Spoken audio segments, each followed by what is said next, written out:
Hi, everybody. Thank you for staying to the end. I know it's been a long conference. So I'm Chamut, and I'm here with my colleagues Zoe, and sitting in front, Helen and Sharon from the Network Data Lab. And we're going to be going through a little bit about how we've gone about embedding patient and public involvement and engagement into our program and the kind of impact that it's had. So we're going to approach it from a process angle, but also to give you some really practical examples so you can see how you can apply in your own settings. So the Network Data Lab is a network of analytic partnerships across the UK. We have 5 labs, as you can see on the map. And each of our partner labs have access to linked data sets in health and in social care. And we want to support the MDL areas to bring in new data and to embed the patient involvement in how they approach their analysis projects. We use a federated analysis model to really try and generate data and insights that are high impact, high quality, and that don't necessarily rely on aggregated data or access. In terms of how we work, so each year we start a new topic on either health or social care, something that's of real priority for local decision makers, national decision makers, as well as patients and public in our MDL areas and more broadly.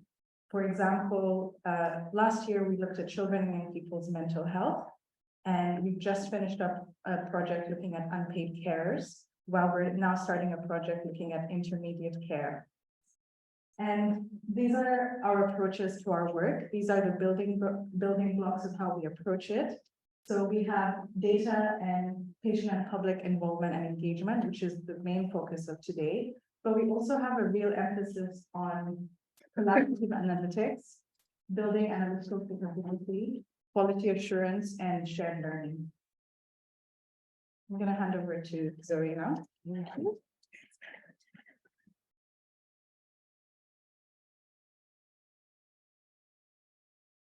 Thank you. As Cham said, I'm Zoe.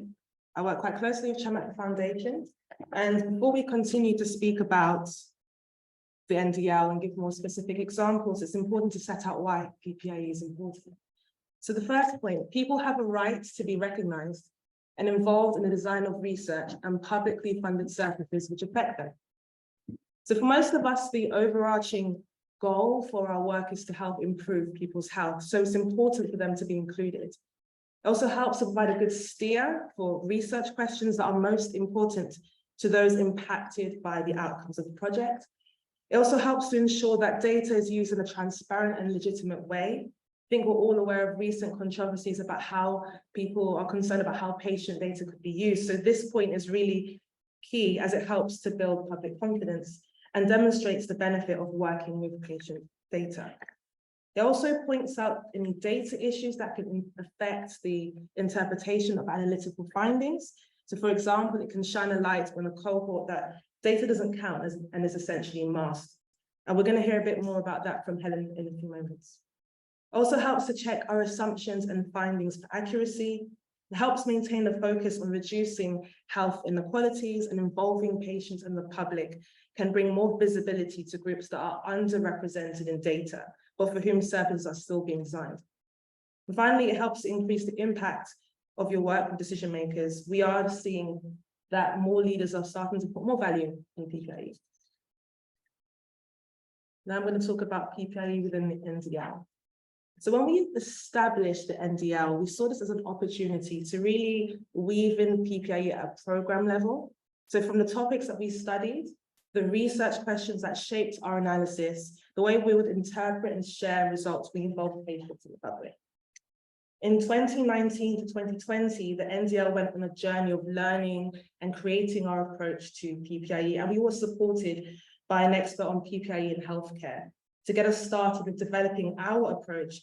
And we went through the following steps, as you see here. So first, we sought to understand the value and importance of involvement and engagement for the NDL in particular. We then identified our starting point and established our vision and our values.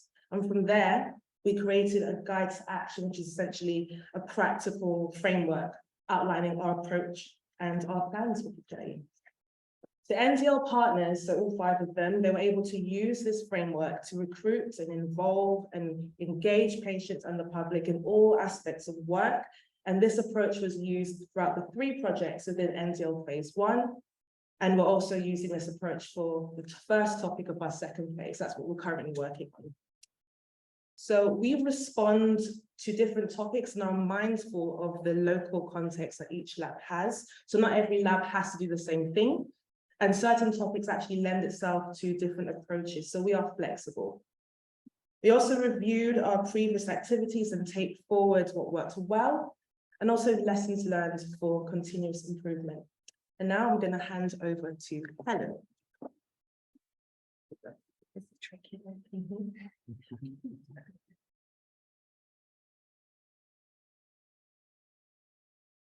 Hi, so, oh, have I got a clicker here again? Okay. So why are we all here over these 2 days? We're here for the patient and to make patients' experience better. And we all do that in different ways. So just to explain practically how we involved people in an NDL project. So basically, I'm going to talk about the children and young people's access to mental health. So we basically asked service users, and indeed I worked with a group called the MindMate Ambassadors, who all have experience of accessing mental health services. So I went to see them and asked them what questions should we be looking at. All that information was put together in an insight report, so we collected across leads what matters to children and young people around mental health, and that then influenced the questions that the analysts were then going to look at. So it came from the young people. Now, one of the benefits of doing that was, I think normally the analysts would basically look at what data they have available and then draft a question and then do the work. This actually highlighted something that we probably weren't expecting, was the quality of data. So some young people wanted us to specifically look at LGBTQ plus people's experience of accessing healthcare, as well as young parents. And when the analysts tried to look at that data, the data wasn't there. So because we had a task and finish group for this project, and around that table were professionals, providers of mental health services and service users all together, we were able to do a spin-off piece of work with a mental health provider to look at, well, why is that data not there? Is it that people are not asking people that data, or is it being lost along the way? So we did a spin-off piece of work, and that report was then sent to, I think, NHS Digital to share.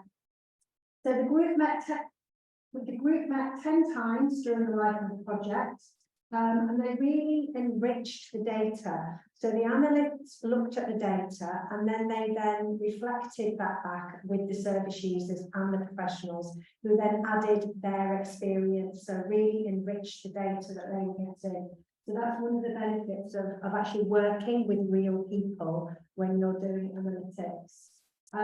We also asked the group, once the report was done, we then asked the group, well, what do you think the main messages are? Because we basically wanted to do something with this information. We didn't just want this information to sit on a shelf. We were taking the outcomes of this to the decision makers. So we wanted to be really clear to the service users, well, what mattered to you out of this report? And we co-produced some recommendations, which we then took to decision makers. We implemented a You Said We Did template, which I basically remind the commissioners of the NHS on a regular basis for updates and progress in relation to what they have done with the information the analysts got. This is just some quotes from people who were involved in it. Helen Butters, who is head of service for a mental health provider. We've got her quotes. Alex, who was one of the data scientists, he'd never kind of worked very closely with patients before, so he basically got a lot out of it. And we also had a patient volunteer on the process as well. So I think I'm going to hand over now to Sharon. So I'll take here the patient for you. Ah, great. Well, I'm pleased.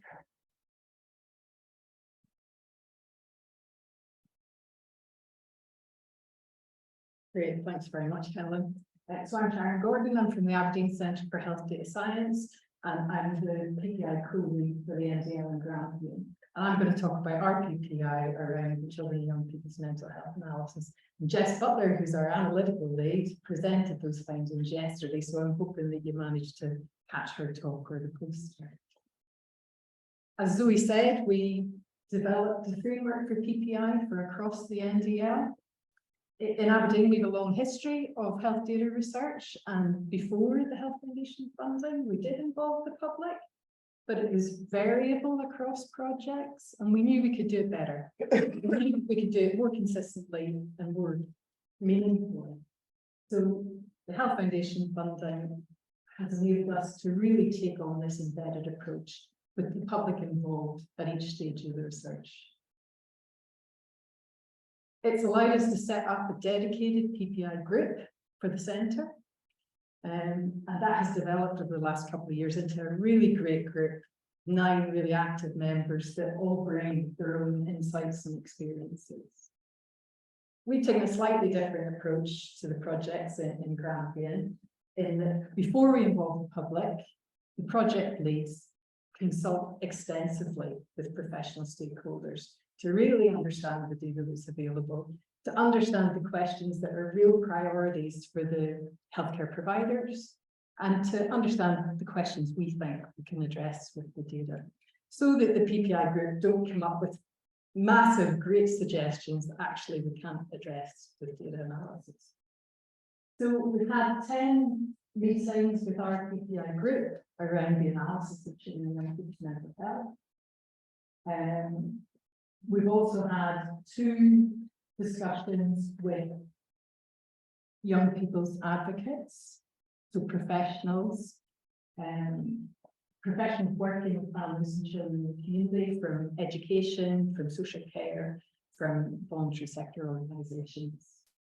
And after each discussion, we've done a summary, circulated that back to the groups for their comments and any additional thoughts, and then shared it more widely. What have the PPI partners contributed? So they really helped with that piece around topic selection and refining the research questions. They reassured us this is a really important research area. They made suggestions for additional analysis, which informed our follow-on analysis, which is looking at differences in access to services for children that are listed on the Child Protection Register. Key messages coming from the group were be open and upfront about the data, about the quality of the data and the limitations of the data. They offered their support for data linkage, so early discussions around privacy and confidentiality quickly changed to, we're quite happy with the security measures that are in place, just get on with it. Be sure to tell us all the public benefits. They were really keen for us to sense check our results with children and young people themselves or with advocates for children and young people. And that's what we did. They were really keen to keep us grounded and make sure we didn't get too overexcited with our results and overinterpret. They encouraged us who to speak to, and they also gave us great practical advice about how we could communicate better with public audiences. So use graphs, not tables. Better still, use a mix of graphs and infographics. Just one graph per slide. Make sure you have that key take-home message up there too, in plain English, please. Great advice. You learn an awful lot when you've got a group of people who are very comfortable with each other and with you, and they're happy to say, no, I still don't get it. Two of our PPI partners presented at a workshop like this, talking about their experience of PPI with the NDL last year at the Health Services Research Conference. They've approved a number of lay summaries for us for permissions and grant applications. And one of the members reviewed our publication and also the Health Foundation briefing paper on this analysis, and is listed as a co-author. In terms of implementing recommendations of the PPI itself, we shared an overall summary with leads from our local authority. And they've now taken that away and are trying to look at how they can address some of the things that have come up with discussions. So providing free access to activities for children and young people, providing better healthcare or mental health training for staff, for instance, in schools. As a direct impact of the PPI itself, the development manager for youth work at Aberdeen City Council joined our first advocates workshop, just presented the interim results. He took that information away and made a case for extra investment in his team. He's now got 2 new members of staff working with young people in schools. Monitoring and evaluation, we're working on how to do it better, but we have collected feedback from our PPI partners. They tell us they enjoy it. They feel like their contributions are valued and acted upon. They feel like they're getting something out of it. They're giving something back. And a couple of them are now involved in other projects, not just the NDL. We've also collected some feedback from other researchers that work with the group, who might have been a little bit more skeptical than we were. And they too found the conversations great and really insightful, to the extent that they incorporated more, and importantly, costed in PPI to their research proposals to have it throughout the projects. So hopefully you can see we have this great two-way communication with our PPI partners, and hopefully you can see that it's impacting right across the research projects. With that, I'm going to hand back to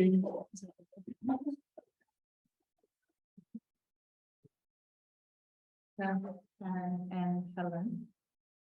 So I think now we really want to, we've talked about our journey, now we want to talk to you and say what were the things we really learned through this process, what are some takeaways that you can hopefully take with you, and also you can always reach out. We're very happy to talk a bit more after the conference.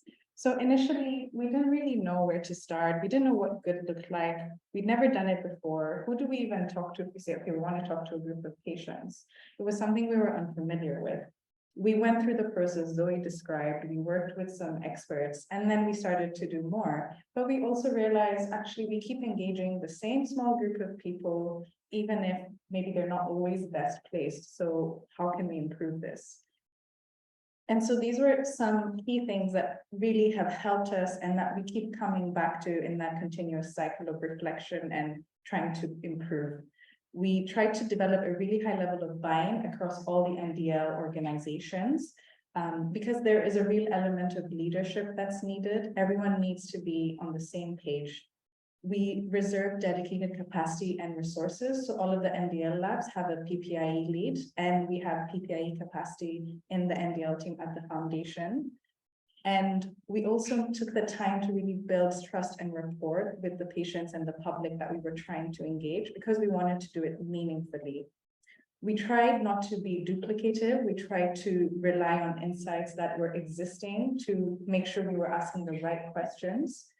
And we work towards being more accessible to more diverse audiences and trying to go to them more. And I think that's something we're still trying to work with. We're trying to say, how can we do this better?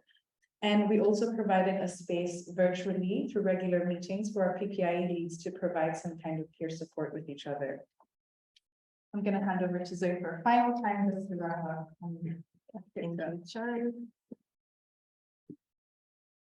Thank you. So, as we come to a close, I just want to leave you with 6 takeaways that we want you to hold on to as you leave this room.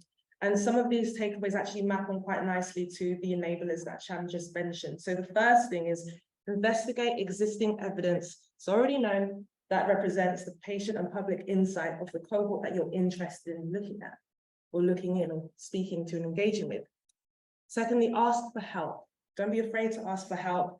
Community groups and networks are really useful in accessing underrepresented groups, and networks can also help to offer peer support, which is really important. I'll talk about that later. Third sector organizations may have the expertise that you need, and you might not need significant resource to be able to access this. I'm aware that I'm speaking from the perspective of the Health Foundation, and you don't need to have loads of money to be able to start that, to do that step. And a simple conversation can make all the difference. So just do have a go, reach out. We don't abide by an all or nothing approach in the NDL. Doing what you can is better than doing nothing, but that is not to say that we are advocating for a tokenistic tick box approach. There are multiple points there that you can involve people in your project, and there are various ways of doing so. So we do encourage you to take a start.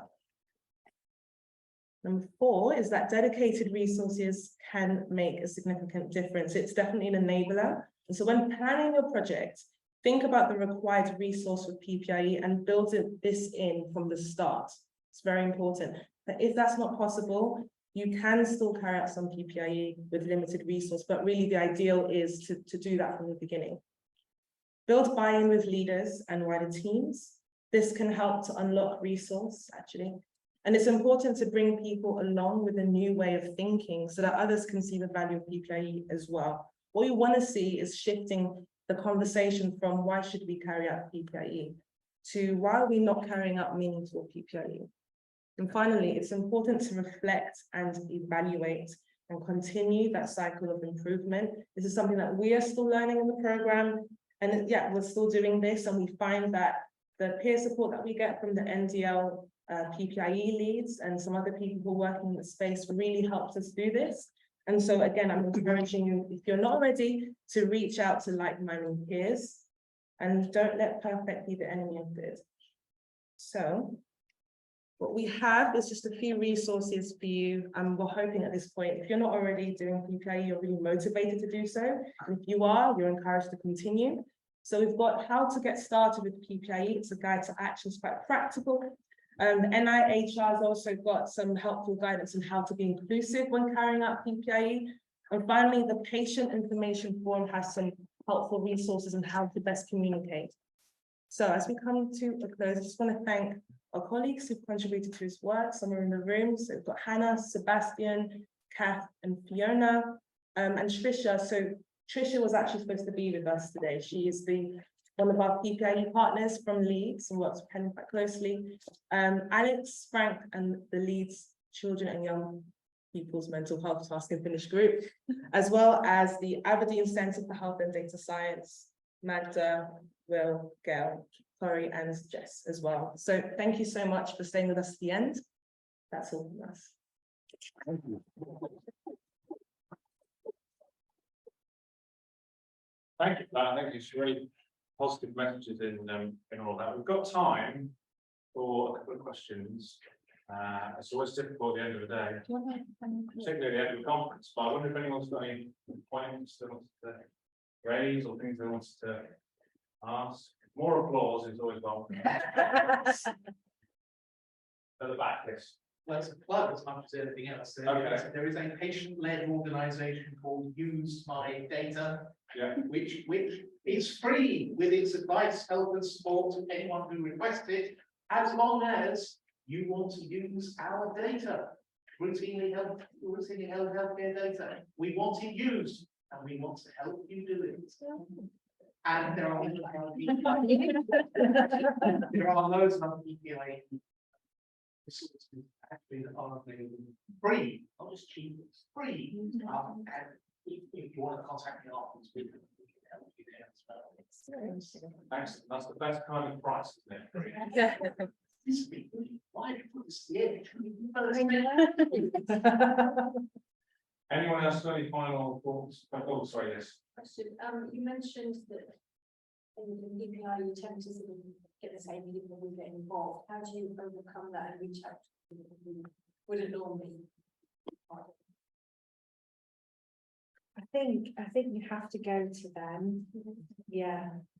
Yeah, so I find that if I set up a group, so for example, I've just done something around unpaid carers. So I set up a Help and Finish week with 17, quite diverse group of people actually, which a third sector organisation helped me to set up. But we knew we wouldn't get, for example, we wanted to hear from the Gypsy and Traveller community. We knew that they probably wouldn't come and sit round a table in a group. So we actually went to them and went to where they are and had a conversation with them and got the information that way. So I think I think you've got to admit you're not going to be able to speak to everybody. And it was like you were saying about, you know, don't be perfect, you can't be perfect, but you do need to make an effort to go to people's communities. People don't want to come into university buildings and sit and feel really inhibited. And I think having an having a kind of person that connects you to groups is really helpful. Yeah. So faith leaders and other groups that you can kind of tap into. So we do a lot of asset-based engagement where we actually encourage other people to have those conversations. So I would train, so for example, a Polish woman who runs a Polish women's group to have that conversation rather than me coming in cold, because you know that trust isn't there. So we do a lot of asset-based engagement as well.